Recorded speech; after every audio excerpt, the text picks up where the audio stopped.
And you can look right at me. You don't have to look at the camera at all. I do apologize because I know you're shooting as well, but let me just make sure that we get your name, the correct spelling on camera, if you wouldn't mind. Dan Dolan, D-O-L-A-N. Okay, and who are you with, Mr. Dolan? I'm the president of the New England Power Generators Association. Sure, not you. You're it's me. I'm in the shot a little. First of all, just tell me why you felt the need to have a report of this nature be done. We felt it was important for both policymakers and consumers to really have all the data and all the facts behind what's been a very controversial project here in New Hampshire. We wanted to make sure that they also had the most up-to-date information because there have been some pretty substantial changes in the energy markets over the last several years. Now, in doing this study, obviously there were some concerns that were raised for you.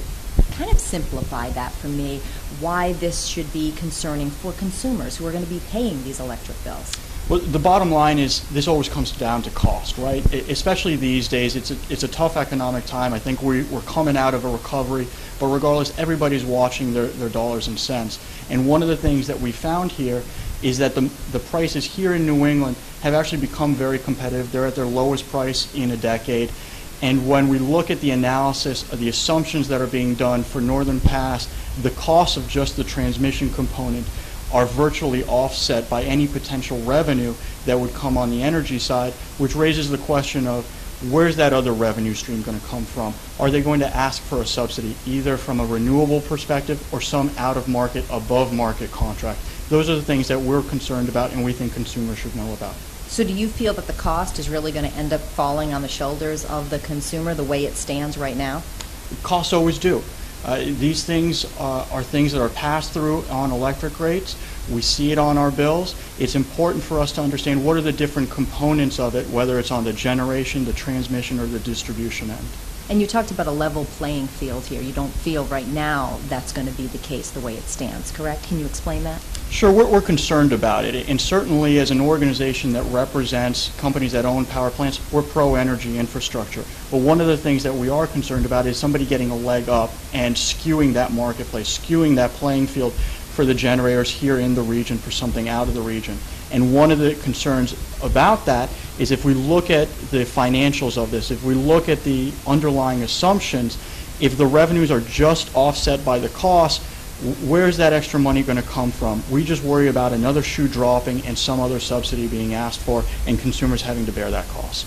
Consumers just understood it. Those that are in support of it, granted there is a lot of controversy, but those that wanted this are saying, well, it's supposed to lower my electric bill. You're dumping it in at, as you said, a zero rate it's going to come in at. Kind of explain it in the simplest of terms why there's a lot more to it than just that zero rate. You said it's the line, it's the dams, all of that. That's exactly right. As we look at this, just the U.S. portion of the transmission line is over $1 billion in cost in the assumptions. Then what isn't being talked about a lot is there's a Canadian portion of that line which, taking the exact same assumptions that are done for the U.S. portion, come out to around $500 million. And then there's a $14 billion dam that needs to be constructed to actually generate this power. And certainly not all of that power is going to flow to New England, but if you look at it on a proportional basis, just off what's being proposed, let's say $6 billion of that cost is associated with the power for New England. All of a sudden you add that together and you couple that with historic lows on the electricity side in terms of costs in New England, it just doesn't add up. And so what should consumers do? Should they be asking questions? I mean, what are your thoughts on this? I think questions are exactly the right thing. What are going to be the assumptions associated with this? Are there going to be subsidies that are going to be asked for? Let's make sure that the competitive marketplace that we use for every other sector of this economy is present here on the electricity side for the energy markets to ensure that consumers get the lowest, best priced electricity possible over the long term. That's all. Thank you Great. very much. Thank you. It was a pleasure.